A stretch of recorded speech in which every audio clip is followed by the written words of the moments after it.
Сәлеметсіздер ме? Ақтөбе жоғары политехникалық колледжі автоматтандыру және басқару бөлімі арнайы пән оқытушысы Медиев Нұрдәулет.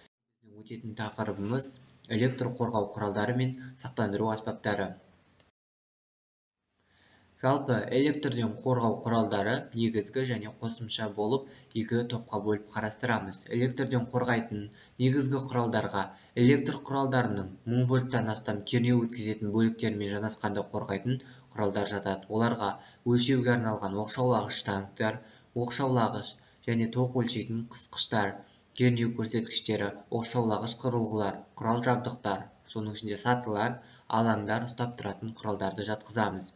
1000 вольтқа дейінгі кернеулі электр құрылғыларына, құралдарға оқшаулағыш тұтқасы, оқшаулағыш қысқыштар, сондай-ақ темір-бетон тіреуіштері бойымен қозғалуға арналған құралдар, диэлектрикалық қолғаптар, кернеу көрсеткіштері бізде 1000 вольтқа дейінгі қосымша электрден қорғау құралдарына жатады. Электрден қорғайтын қосымша құралдарға жаңа айтып өттік. Солардың ішінде тағы да міне толықтыратын болсақ, диэлектрлік етіктер, галештер, оқшаулағыш тіреуіштер, диэлектрик кілемшелер мен жолақтар осы электрден қорғайтын қосымша құралдарға жатқызамыз. Желідегі немесе электр құрылғыларындағы кернеудің бар жоғын анықтау үшін бізде белсенді токтың өту принципі бойынша жұмыс істейтін арнайы көрсеткіштер мен кернеу сигнализаторлары жатады.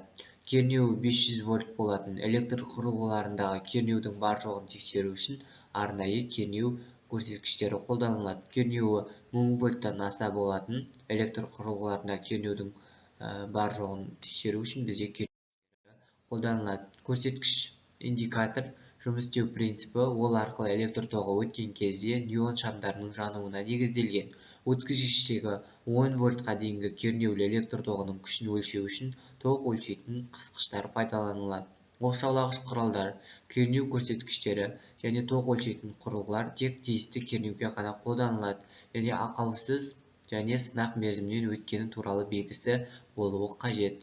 Резиналық диэлектрик электрден қорғау құрылғылары басқа заттардан бөлек жабық шкафтар немесе жәшіктерде сақталады. Оларды майдың, бензиннің және тағы да басқа заттардың әсерінен қорғау керек. Ал қолданар алдында мұқият қарап шығып, жақсылап тазалауымыз қажет. Өшірулі тұрған электр құрылғыларымен жұмыс істеуге арналған электр қондырғылар, оларға бізде қалқандар, оқшаулағыш төсемдер, 15 киловольт кернеу болғанда және резина қалпақтар жатқызамыз. Сонымен қатар электрден қорғау құрылғыларына биікте жұмыс жасауға арналған құрылғылар жатады. Қорғап тұратын монтер белдіктері, белдігі бар монтер тырнақшалары, сақтандырғыш арқандар, телескоптық бағаналар, аспалы баспалдақтар, қосалқы баспалдақтар жатқызамыз. Монтерлық белдіктер мен тырнақтар тиісті сынақтан өткеннен кейін ғана пайдалануға беріледі. Белдіктер ол бізде 225 кг жүкті, ал тырнақтар 135 кг жүкті 5 минут ішінде көтеріп тұруға шыдайды.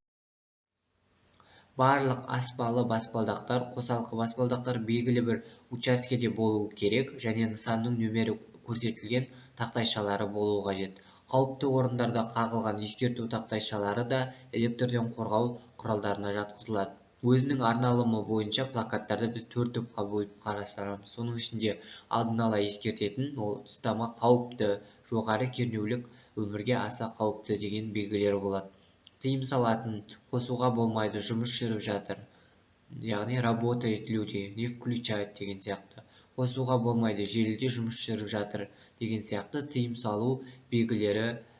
Осы әдетте ол тыйым салу плакаттары желіде өңдеу жұмыстары жүріп жатқан уақытта қойылады. Рұқсат ететін плакаттар: осында жұмыс жаса, осы жерден шық, яғни жұмыс орындарын нұсқау үшін арналған. Жалпы қорытынды: электр жарақаттары тигізетін зардаптарына қарай жергілікті, жалпы және электр соққылары болып бөлінеді. Жергілікті электр жарақаттары адам ағзасының анық көрінетін зақымдарымен анықталады. Жалпы және электрлік соққылар тіршілікке қажетті маңызды мүшелер мен жүйелер қызметінің бұзылуына және бүкіл ағзаның зақымдануына әкеліп соғады. Сондықтан біздерде электр қауіпсіздік ережелерін сақтауымыз қажет.